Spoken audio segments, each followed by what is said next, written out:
Welcome back to the channel. Today we are reacting to the book Duke Ellington, written by Andrea Davis Pinkney. If this book piques your interest, there will be a link in the description box below. As always, don't forget to like, share, watch more videos, and subscribe to the channel. Duke Ellington, the Piano Prince and His Orchestra, by Andrea Davis Pinkney, illustrated by Brian Pinkney. You ever hear of the jazz-playing man? The man with the cats who could swing with his band? He was born in 1899 in Washington, D.C. Born Edward Kennedy Ellington. But wherever young Edward went, he said, "Hey, call me Duke." Duke's name fit him rightly. He was a smooth-talking, slick-stepping, piano-playing kid. But his piano playing wasn't always as breezy as his stride. When Duke's mother, Daisy, and his father, J.E., enrolled him in piano lessons, Duke didn't want to go. Baseball was Duke's idea of fun. But his parents had other notions for their child. Duke had to start with the piano basics. His fingers playing the same tired tune. 1 and 2 and 1 and 2. Daisy and J.E. made Duke practice day after day. To Duke, 1 and 2 wasn't music. He called it an umpy-dump sound that was headed nowhere worth following. He quit his lessons and kissed the piano a fast goodbye.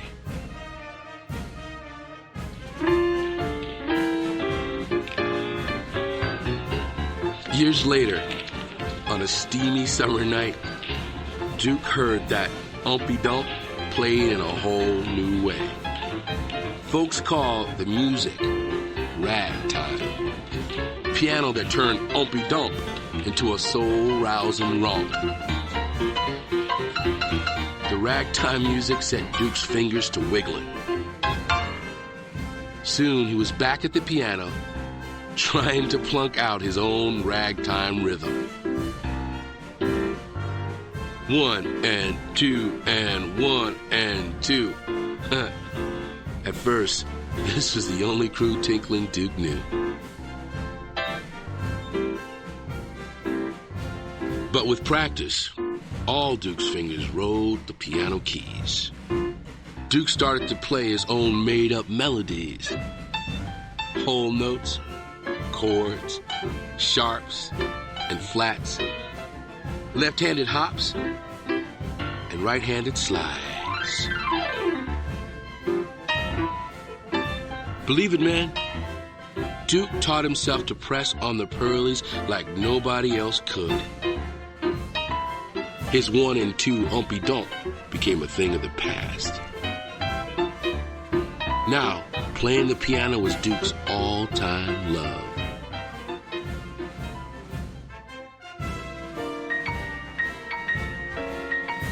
When Duke was 19, he was entertaining ladies and gents at parties, pool halls, country clubs, and cabarets. He had fine-as-pie good looks and flashy creds. He was a ladies' man with flair to spare. And whenever a pretty-skinned beauty leaned on Duke's piano, he played his best music. Composition smoother than a hairdo sleeked with pomade.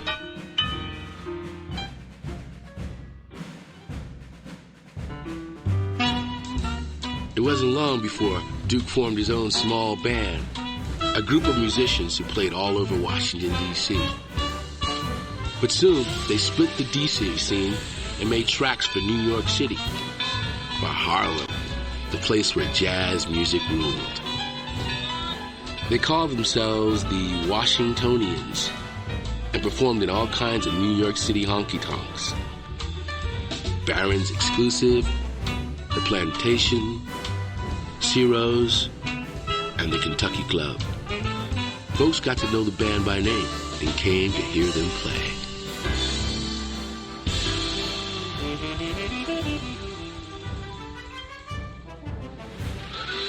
Then, on an autumn day in 1927, Lady Luck smiled pretty on the Washingtonians. They were asked to play at the Cotton Club, Harlem's swankiest hangout, a big-time night spot. The Cotton Club became a regular gig for Duke and his band. They grew to 12 musicians and changed their name to Duke Ellington and his orchestra. Night after night, they played their music, which is broadcast live over the radio.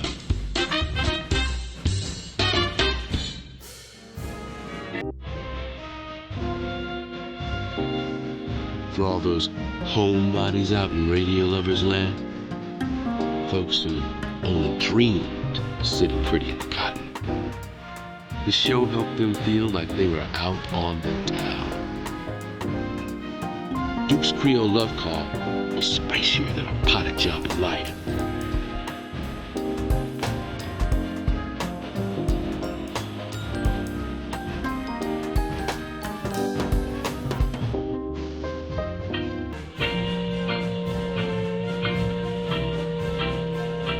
His mood indigo was a musical stream that swelled over the airwaves.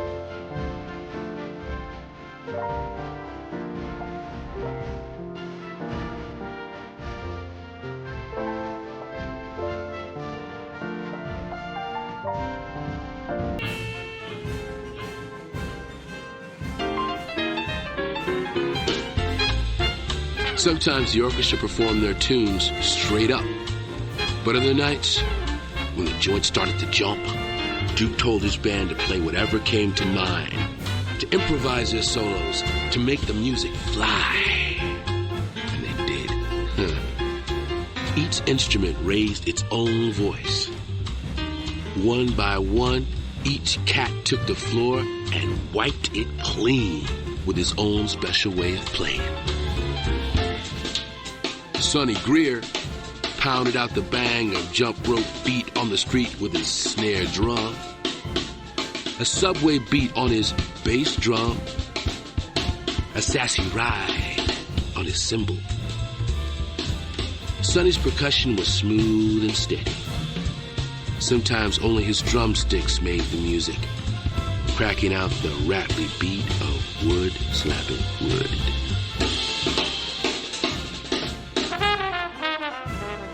Along with Sonny, Joe Tricky Sam Nathan went to work on his trombone, sliding smooth melodic gold.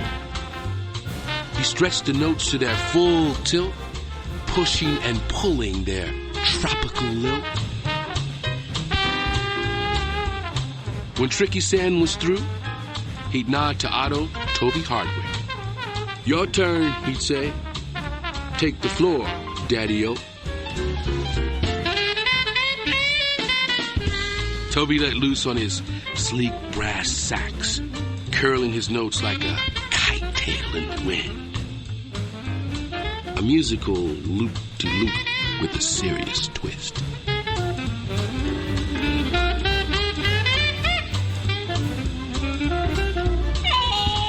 Last came James Bubba Miley, a one-of-a-kind horn player. He could make his trumpet wail like a man whose blues were deeper than the deep blue sea. To stir up the sound of his low moan horn, Bubba turned out a growl from way down in his throat. His gut bucket tunes put a spell on the room.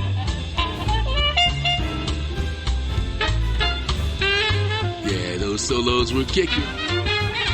hot buttered bop with lots of sassy, cool tones.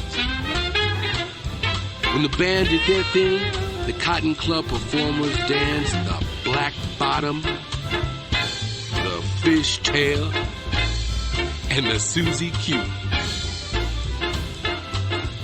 And while they were cutting the rug, Duke slid his honey-colored fingertips across the ivory 88s.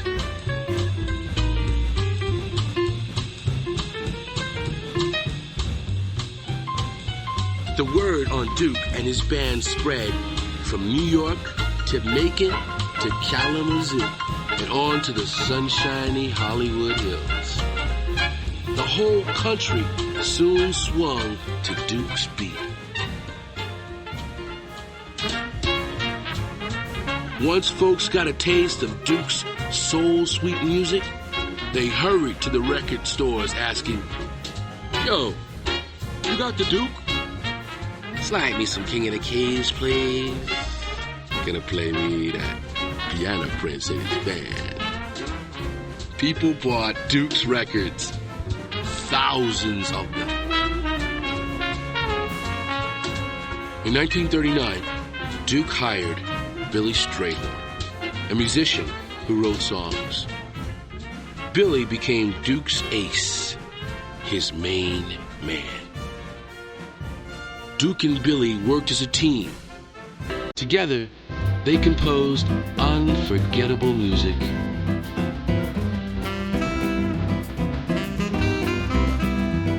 Billy's song, "Take the A Train," was one of the greatest hits of 1941.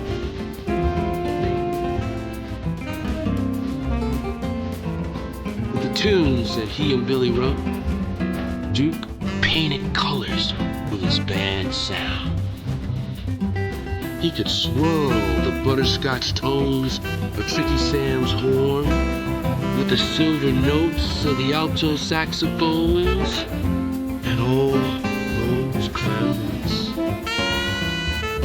Duke could blend their red-hot blitz with a purple dash of brass from the trumpet section.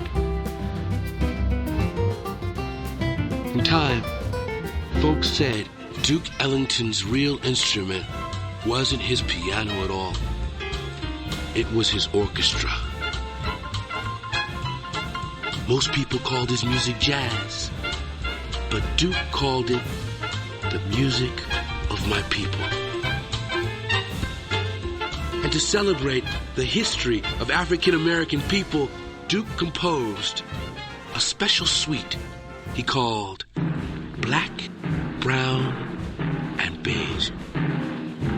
A suite that rocked the bosom and lifted the soul. Black, Brown, and Beige sang the glories of dark skin, the pride of African heritage, and the triumphs of black people from the days of slavery to years of civil rights struggle. Duke introduced Black, Brown, and Beige at New York's Carnegie Hall. A symphony hall so grand that even the seats wore velvet. Few African Americans had played at Carnegie Hall before. Duke and his orchestra performed on January 23rd, 1943. Outside, the winter wind was cold and slapping. But inside, Carnegie Hall was sizzling with applause. Duke had become a master maestro. Because of Duke's genius, his orchestra now had a musical mix like no other. Now you've heard of the jazz-playing man. The man with the cats who could swing with his band. King of the Keys. Piano Prince. Edward Kennedy Ellington. The Duke.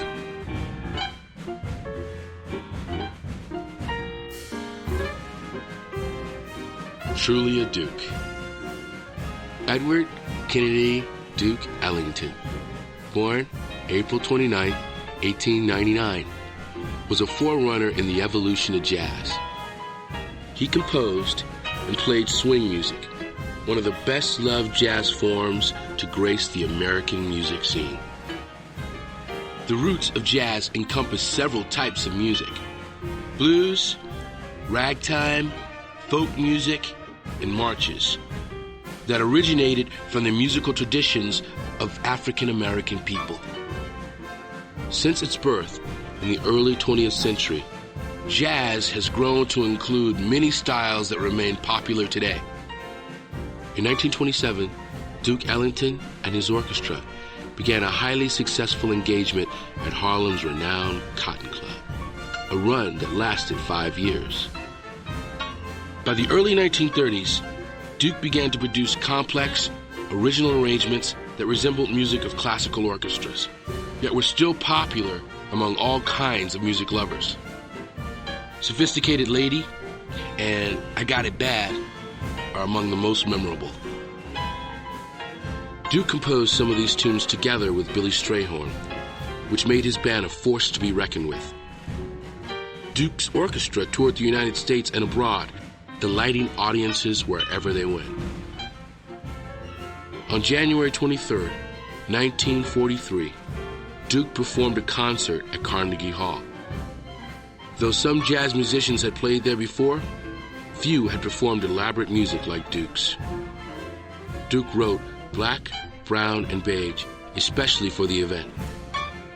This composition showed the world that Duke Ellington was an accomplished composer, a symphonic master whose music had come to be regarded as beyond category. During the more than 50 years of his celebrated career, Duke wrote and composed at least 1,000 compositions. Some say as many as 5,000, including ballet and film scores, orchestral suites, musicals, and choral works. More than 800 musicians appeared with his orchestra during its years on the road. Duke Ellington died on May 24, 1974. But his musical genius is far from gone. His influence on the history of music and on musicians everywhere continues even today.